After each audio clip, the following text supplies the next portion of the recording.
एकही जागा लढण्याचा इशारा कोणी? प्रकाश आंबेडकर. बघा बाळासाहेब आंबेडकरांशी आमची चर्चा सुरू आहे. बाळासाहेब आंबेडकर आणि आमच्या भूमिकेमध्ये फरक नाही आहे. बाळासाहेब आंबेडकर हे सुद्धा डॉक्टर आंबेडकरांच्याच मार्गाने जाणारे त्यांचे नातू आहेत. या देशामध्ये संविधान टिकावं, या देशामध्ये लोकशाहीची हत्या होऊ नये, या देशातला कायदा पायदळी तुडव जाऊ नये, या देशामध्ये मोदींची हुकुमशाही संपवावी लोकशाही मार्गाने, असे मानणारे बाळासाहेब आंबेडकर आहेत. आणि आमची आणि त्यांची जी चर्चा होती ती अत्यंत सकारात्मक होते आणि ती चालू आहे.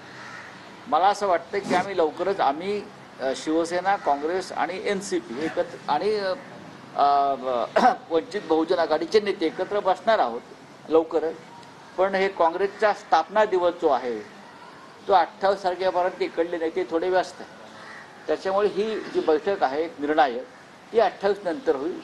त्यात 100% हा निर्णय होईल. प्रकाश आंबेडकर असा कोणताही निर्णय घेणार नाहीत ज्याच्यामुळे हुकुमशाहीचे हात बळकट होतील.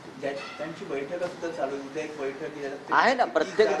प्रत्येक जण आपापला पक्ष वाढवतो, संघटना वाढवत असतो. आणि जर प्रकाश आंबेडकर म्हणजे आमचे बाळासाहेब हे जर त्यांच्या पक्षाचा किंवा आघाडीचा विस्तार करत असतील तर त्याच्यामध्ये वाईट उठण्यासारखं काही कारण नाही आहे. आपण जर सातत्यानं पाहिला असेल तर शिवसेनेच्या बरोबरीने जर कोणी या महाराष्ट्रामध्ये मोदींच्या हुकुमशाहीवर जोरदार हल्ले करत असतील किंवा त्या दृष्टीनं पावलं टाकत असतील तर ते प्रकाश आंबेडकर आहेत, हे विसरता येणार नाही.